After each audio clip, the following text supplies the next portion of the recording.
Guys, আপনারা যারা আমার ভিডিও দেখেন আপনারা তো সবাই প্রফেশনাল রেসলিং এর ফ্যান, এবং আমি যদি আপনাদের সাথে এই টপিক নিয়ে কথা না বলি তাহলে আমার মনে হবে আমি আপনাদের সাথে ইনসাফ করিনি। আর আমি আপনাদের বলি, আমি ছোটবেলা থেকে ডাব্লিউডাব্লিউ অনেক বেশি পছন্দ করি, বাট এইডাব্লিউ তাদের অল ইন শোতে যা করেছে সেটা একদম অল আউট বলতে হবে।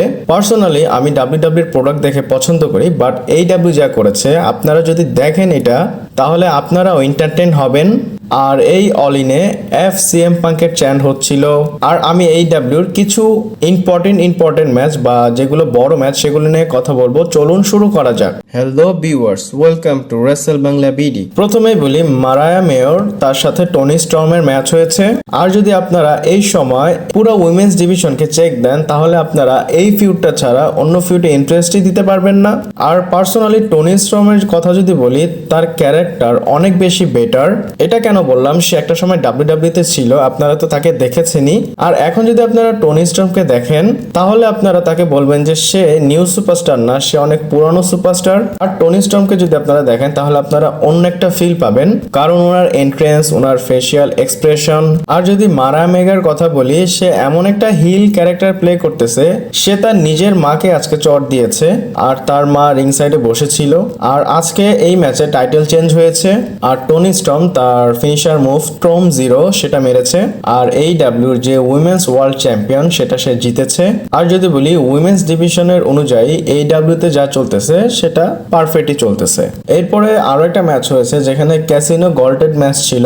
আর আপনারা জানেন এইডাব্লিউতে কমেন্ট্রি করে নাইজো মেগিনেস। সে কি করেছে, তার আজকে সে ডেবিউ করেছে। সে তো কমেন্টেটর, সে প্রথমে এসে কমেন্ট্রি করেছে এবং মারায়া মেরেও তাকে কিস করেছে, এবং সে এমন একটা অ্যাক্টিং করতেছে যে না, আমার মধ্যে অনেক কিছু চলে আসছে, এখন আমি রেসলিং করব। তারপর সে রেসলিং গিয়ার পরে রিং এর মধ্যে আসে। আর আজকে রিকোশে তার ডেবিউ করেছে এইডাব্লিউতে। আমি আমার অনেকগুলো ভিডিওতে রিকোশের কথা বলেছি, যখন থেকে তাকে ব্রন বেকার অ্যাটাক করে ডাব্লিউডাব্লিউ থেকে ভাগিয়ে দিয়েছে। এইডাব্লিউ অল ইনে রিকোশে রিটার্ন করেছে। আর লাস্টে গিয়ে এই ম্যাচে ক্রিশ্চিয়ান বলে যে আমার এই ম্যাচ জিততে হবে, আর তাকে হেল্প করেছে লুচাসরাস, যে কিনা একটা সময় মনে হতো যে তার সাথে হিল টার্ন করবে, বাট তারা অনেক দিন ধরে একসাথে আছে, টিম অনুযায়ী আছে। আর ক্রিশ্চিয়ান একটা অপরচুনিটি পেয়েছে সামনে ম্যাচের জন্য, টাইটেল ম্যাচের জন্য। এরপরে যে ম্যাচটা নিয়ে কথা বলবো সেটা হচ্ছে এমজেএফ ভার্সেস উইল অসপ্রের সাথে ম্যাচ হয়েছে। আর আগেই বলি, এই ম্যাচটাকে আমি ব্যাখ্যা করে বলতে পারবো না। এই ম্যাচটা যদি আপনারা না দেখেন তাহলে আপনারা এইডাব্লিউর মধ্যে বা অল ইনের মধ্যে বেস্ট সেকেন্ড ম্যাচটা আপনারা মিস করবেন। আর এদের স্টোরি কিন্তু অনেক দিন ধরে চলতেছিল, যেমন রোমান রেইন্সের সাথে স্যামি জানের একটা স্টোরি চলতেছিল, ঠিক সেই রকমই এদের মধ্যে চলতেছিল।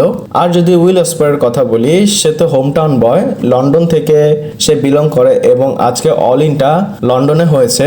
আর আপনারা হয়তো ইমেজিন করতে পারতেছেন যে তার এন্ট্রেন্সটা কেমন হবে, ঠিক তেমনই একটা এন্ট্রেন্স হয়েছে। আর যদি এমজেএফ এর কথা বলি, সে যে ইন্টারন্যাশনাল চ্যাম্পিয়ন ছিল এইডাব্লিউ, সেটাকে সে আমেরিকান চ্যাম্পিয়ন বানিয়ে দিয়েছে। আর এই ম্যাচের কথা যদি বলি, এই ম্যাচ একটা স্টোরি ছিল বা এই ম্যাচ একটা স্টেপুলেশন ছিল যে সে টাইগার ড্রাইভার একটা মুভ যদি মারে তাহলে সে হেরে যাবে, মানে এমজেএফ এর কথা বলতেছি। আর লাস্টে গিয়ে এমনটাই হয়, আর উইল অসপ্রে এই ম্যাচটা জিতে যায়। আর আমি আপনাদের জাস্টিফাই করে বলতে পারবো না, আপনারা অবশ্যই গিয়ে এই ম্যাচটা দেখবেন, তাহলে আপনারা বুঝতে পারবেন যেটা কোন লেভেলের ম্যাচ ছিল। আপনারা জানেন এইডাব্লিউতে রেসলিং হয়, বাট এটার পিছনে অনেক স্টোরি আছে। যদি আপনারা এইডাব্লিউ কে ফলো করেন, পার্সোনালি আমি এইডাব্লিউ কে ফলো করি, বাট আপনাদের সাথে সেটার ভিডিও নিয়ে আসি না, কারণ ইউটিউব থেকে অনেক বেশি গাইডলাইন বা এইডাব্লিউ অনেক কপিরাইট দেয়। এবং লাস্টে গিয়ে উইল অসপ্রে এই বেলটাকে আবার ইন্টারন্যাশনাল চ্যাম্পিয়ন বানিয়ে ফেলে। এরপরে আরো একটা ম্যাচ ছিল, সেটা হচ্ছে ডার্বি অ্যালেন ভার্সেস জ্যাক প্যারির সাথে। আর আমি ডার্বি অ্যালেনকে বলবো, বা সে তো আমার কথা শুনবে না, বাট তার বডি বা তার জীবনের একটু মায়া করা উচিত। সে যেভাবে এখানে ম্যাচ ডেলিভার করেছে, কেন বললাম, এই ম্যাচে রিয়েল গ্লাসের ইউজ করা হয়েছে।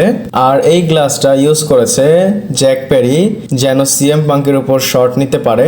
আর যখন সে কাজগুলো ঢেলেছে, সবাই FU সিএম পাঙ্ক চ্যান্ট করতেছিল।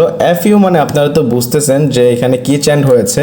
আর জ্যাক প্যারি কিন্তু অনেক বড় সুপারস্টার এমনটা না, সিএম পাঙ্কের তুলনায় সিএম পাঙ্ক একটা লেজেন্ড, বাট এইডাব্লিউর ফ্যান পেজ বা এইডাব্লিউর ফ্যান এমন ভাবে স্ট্রং হয়ে গিয়েছে যে তারা সিএম পাঙ্কের নামে এফইউ সিএম পাঙ্ক চ্যান করতেছে। আর যদি এই ম্যাচের কথা বলি, এই ম্যাচে ডার্বি অ্যালেনকে একদম হাত পা বেঁধে দিয়েছে, তারপর কফিনের উপর সে আটকায় ফেলে। আর সে তো এই ম্যাচটা জিতে গিয়েছে, কিন্তু সে আবার অ্যাটাক করতে যায়, মানে সে একদম আগুন ধরাই দিতে চায় সে কফিনের উপর। কিন্তু আজকে স্টিং এসে ডার্বি অ্যালেনকে সেভ করে, আর স্টিং কিন্তু রিটায়ার হয়ে গিয়েছে, বাট সে তার পার্টনারকে আজকে সেভ করেছে।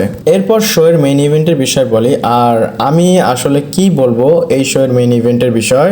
এক কথায় আমি বলতে পারি এটা রেসেলমেনিয়া 30-র আরেকটা ভার্সন, বা আমার এই রেসেলমেনিয়ার কথা আবার মনে করে দিয়েছে ড্যানিয়েল ব্রায়ান। আর আমি প্রথমেই ড্যানিয়েল ব্রায়ানের কথা বলবো। ড্যানিয়েল ব্রায়ানের যে রেসলিং ক্যাটাগরির থাকে, বা সে যেই ক্যাটাগরির, সে আজকে এইটা বিলিভ করিয়েছে যে সে চাইলে বা কেউ যদি চায় রেসলিং এ সবকিছু করতে পারে বা সবকিছু পসিবল।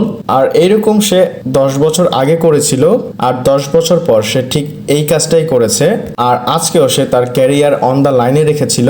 আর সরফ সিকল্যান্ডের সাথে তার ম্যাচ হয়েছে। আর যদি এই ম্যাচটা দেখেন, এই ম্যাচে অনেক বেশি ফিনিশার ছিল এবং প্রত্যেকটা ফিনিশারের উপর কিক আউট ছিল।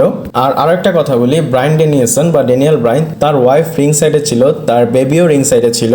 আর এই ম্যাচে সে অনেকগুলো রানিং নি মেরেছে এবং সরফ হাউস কল অনেকবার মেরেছে ড্যানিয়েল ব্রায়ানকে। আর লাস্টে গিয়ে ইভেনচুয়ালি সে তার রানিং নি মেরে তার ইয়েস লকে আটকায় ফেলে এবং সে লাস্টে গিয়ে ম্যাচটা জিতে যায়। এরপরই মনে হলো যে রেসেলমেনিয়ার আরেকটা ভার্সন দেখলাম, তার বাচ্চারা আসে, তার ওয়াইফ আসে এবং আরো কিছু সুপারস্টার আসে, সবাই তার সাথে সেলিব্রেশন করতেছিল। আর এমনটা না যে তারা রেসেলমেনিয়াকে কপি করেছে, এইটা একটা মোমেন্ট, আর সবাই ইয়েস ইয়েস চ্যান করতেছিল। আর যদি ওভারঅল অল ইনের কথা বলি, অনেক অনেক অনেক বেশি ভালো ছিল। আর আপনারা যদি AEW কে ফলো করতে চান, অল ইন শো থেকে তাদেরকে ফলো করতে পারেন। আর ভিডিওটা এই পর্যন্তই ছিল। ভালো লাগলে লাইক, কমেন্ট, শেয়ার, সাবস্ক্রাইব করে পাশে থাকবেন। পরবর্তী ভিডিওতে আবার দেখা হচ্ছে।